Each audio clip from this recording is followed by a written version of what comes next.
gente do Facebook, gente do canal Despertar Espiritual, sejam muito bem-vindos. Hoje eu tenho aqui a honra de convidar uma pessoa maravilhosa, um profissional de uma categoria excelente, que me conquistou com a capacidade do seu trabalho há alguns anos atrás. Estamos aqui hoje com a minha maravilhosa terapeuta holística e astróloga, Renata Selma Reis. Seja bem-vinda, Renata. Ai, querido, obrigada pelas palavras, muito gentil. E eu também tenho admiração pelo seu trabalho, então obrigada também por estar aqui, pelo teu convite, para a gente bater fazer esse bate-papo aí. Obrigada. Eu gostaria de falar para aqueles espectadores aí do nosso Facebook, e depois também vamos postar isso no nosso canal Despertar Espiritual, como que eu conheci a Renata. Renata é uma pessoa de um espírito muito generoso, um coração maravilhoso, uma pessoa com uma aura de muita luz e serenidade. E através de uma amiga minha, a Lene, a gente acabou trocando contatos, né? Ela me passou contatos da Renata. E como vocês sabem, né, eu sou espiritualista, tenho aí mais de 20 anos dentro da espiritualidade, e não é qualquer profissional que consegue me admirar pela qualidade do seu trabalho. Então, eu marquei um mapa astral, inicialmente, quando eu ainda morava em Londres, com a Renata, e não falei nada, gente. Eu simplesmente marquei o mapa, a Renata fez a gentileza de se deslocar até o meu lar, a minha residência, e ela praticamente falou tudo sobre a minha vida, inclusive sobre questões ancestrais, de uma forma tão detalhada, mas de uma forma tão esmiuçada, tão específica, tão perfeita, que ela foi capaz, inclusive, de prever eventos do futuro que vieram a acontecer depois, com precisão até do mês, que eu iria, alguns anos depois, me mudar para Portugal. Tudo isso foi previsto no mapa astral inicial, que foi feito pela Renata em Londres, quando eu ainda residi em Londres. Então, ela falou muito sobre a minha personalidade, falou muito sobre a importância de eu estar com pessoas em larga escala. Daí que me deu a primeira ideia de eu fazer o canal do YouTube. Então, agradeçam aí a Renata, que foi a primeira motivadora para que o Babá tivesse esse canal. E também falou sobre vários aspectos de ancestralidade, de espiritualidade e também do futuro, mas com tal precisão que chegou a me impressionar. Eu não sou astrólogo, né? Eu sou do culto de Ifá, do Xexelabá e também da Umbanda. Eu não tenho ligação com astrologia. Eu acho que a gente não pode saber de tudo, né? A gente tem que se especializar em uma área ou outra. E eu fiquei bastante impressionado com essa capacidade da astrologia, não só de fazer previsões certeiras, específicas, até o mês que eu ia me mudar, a Renata acertou, mas também com o aspecto do autoconhecimento, de tudo aquilo que o mapa que a Renata fez para mim trouxe em termos de autoconhecimento. Inclusive, fiz minha revolução desse ano e vários dos eventos que aconteceram, inclusive essa questão de eu viajar, de eu ficar no Brasil mais tempo do que esperado, tudo isso foi previsto também na revolução que eu fiz com essa terapeuta holística e astróloga maravilhosa. Então, gente, essa é a introdução que eu gostaria de dar. Renata é uma pessoa especial mesmo, daquelas, não só profissional fantástica, mas ela é paciente, ela é carinhosa, ela tem um real interesse em ajudar a pessoa e não só em fazer o trabalho dela, ela vai além. E aí me cativou, ganhou meu coração e eu virei cliente da Renata. Ela é minha astróloga oficial, não tem para ninguém. Renata, como é que você começou na astrologia? Você poderia falar para todos que estão nos assistindo? E o que é astrologia? Como que você começou? E como é o processo da ajuda da astrologia no despertar espiritual e no autoconhecimento? Sim. Mais uma vez, obrigado pelas palavras, querido. É uma honra para mim escutar essas palavras. E eu agradeço não a mim, mas os astros, né?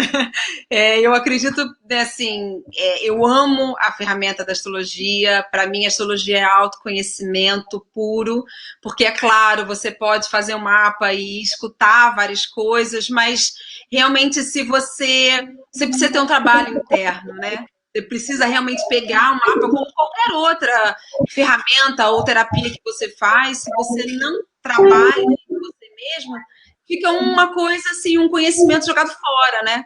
Então é interessante, né, que você pegou as informações, observou as datas das coisas que estavam acontecendo, né? Porque aí a gente faz uma sintonia, né? Tudo que está em cima é como que está embaixo. Então,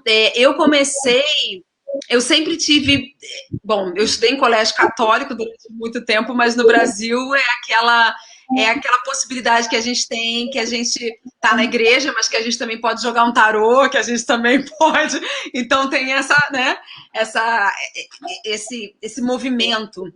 E embora eu tivesse estudado num colégio de padre super rígido, eu sempre tive muito interesse por todas as outras coisas. Então, eu, assim, sei lá, desde os meus 14 anos, eu tinha muito interesse por aquelas revistinhas de horóscopo, sabe, de banca de jornal, aquelas revistinhas pequenininhas, e eu ficava, né, olhando os horóscopos e também cartas. E aí, eu sempre me interessei, obviamente, mas quando eu tinha mais ou menos uns 20 anos, mais ou menos, eu fui numa astróloga, e que foi assim, ela faleceu ano passado e ela foi assim ela foi minha mãe assim dentro do mundo holístico. E quando eu fiz o mapa astral, eu saí tão desnorteada, porque era uma pessoa que nunca tinha me visto na vida e ela conhecia coisas tão profundas sobre mim, mas ela não fez só isso, ela simplesmente falou assim: você vai voltar e durante 6 meses eu vou te dar uma aula de astrologia porque você é uma astróloga nata. E aquilo, assim, sabe, eu ganhei um presente, né? E dali eu comecei a estudar astrologia e nunca mais parei. Então, são, sei lá, 25 anos. Entreguei a idade. Então, a astrologia, para mim, tem várias vertentes, né? A astrologia, né? A astrologia tradicional tem a astrologia védica, que, na verdade, né, é aquela que trabalha com realmente o karma, né, o fatalismo, não tem como você sair daquilo ali, né, que também é interessante, funciona muito, tenho todo o respeito, a astrologia védica, nossa, para mim também eu nunca estudei, não tenho conhecimento da astrologia védica, eu faço astrologia moderna, e eu tenho uma vertente mais psicológica, eu gosto muito, mas a astrologia, como é um estudo de observação, não tem como a gente não falar sobre tendências, né?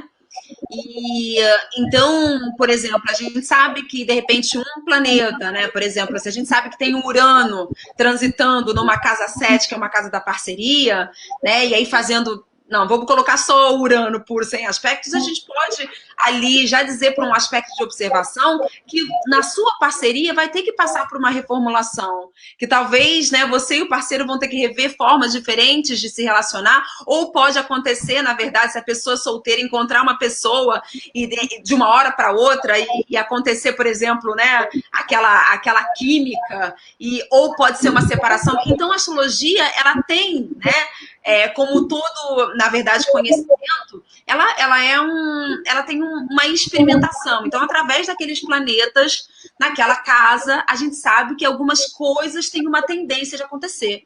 É óbvio que cada um tem um mapa astral, ninguém tem um mapa astral igual, nem irmão gêmeo. Por isso que a astrologia, ela é muito única, né? Assim, ela é muito individual, porque a gente trabalha de uma maneira tão minuciosa, através de graus, através dos trânsitos, através das conjunções e dos aspectos, e é isso que dá essa coisa da singularidade, né? O que vai te acontecer pode ser uma coisa completamente diferente do que vai acontecer, por exemplo, com a sua esposa. Né? Então, é óbvio que quando a gente vai olhando o mapa, principalmente de família, por exemplo, se eu faço o mapa dos teus filhos, eu posso dizer que vai ter coisas tuas e da tua esposa ali, e é muito interessante como os mapas eles vão juntando. Então, uma dificuldade, por exemplo, que você tem que passar na vida, de repente vem um filho teu que te ajuda naquela dificuldade, né? Então, é uma dança.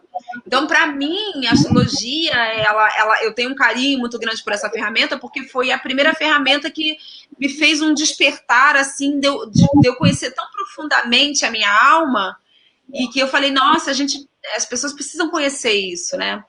Então, Eu comecei muito cedo com astrologia e com tarô. Tarô eu também gosto muito. Eu gosto muito eu gosto muito do arquétipo. Porque o arquétipo eu acho que é uma maneira que tem de te mostrar ou de te abrir, né, portas, né, dentro de você, contando uma história. Eu acho isso muito bonito, essa coisa de, né, às vezes não necessariamente você precisa falar diretamente para a pessoa que está acontecendo, mas quando você conta uma história, abre ali um portal, porque eu posso falar várias coisas para você, mas só você, de fato, pode ter o acesso a você mesmo, ninguém mais. Então a gente é só um canal. Então, isso é uma coisa muito importante da gente que trabalha, né, com espiritualidade, com pessoas, da gente saber até o limite que a gente pode ir, né? Porque a gente não pode ultrapassar, na verdade, a divindade do outro, é o sagrado. Então, eu gosto dessa coisa de trabalhar com os arquétipos e mostrar que, de fato, assim, a gente está aqui numa jornada do herói. E todos nós passamos, né, a mesma etapa, só que, claro, né, uns de repente, com mais dificuldade, com mais facilidade em algumas etapas, mas todos nós, praticamente, a gente tem praticamente o mesmo script, né? A gente veio aqui para, né? A gente veio para nascer, e aí a gente vira adolescente, a gente tem os nossos conflitos, né? O adulto, e a gente envelhece e a gente morre. É isso, gente, assim, não tem muito. E aí, nessa jornada, né, é que a gente vai fazer essa expansão do nosso espírito, né? Da nossa alma, né? Até que ponto a gente conseguiu realmente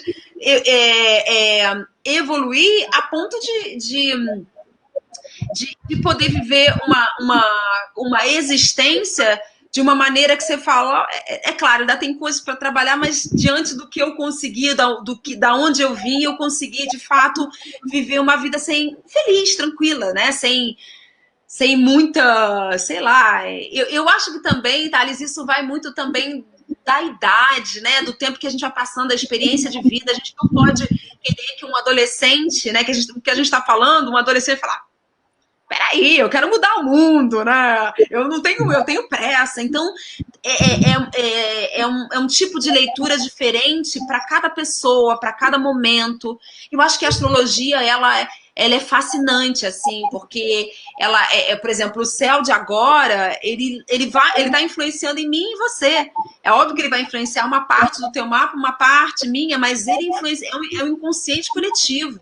Né? A gente fala muito de eclipses, né? O eclipse nada mais é porque a gente está vendo eventos, né, que acontecem e que são eventos que acontecem com todo mundo.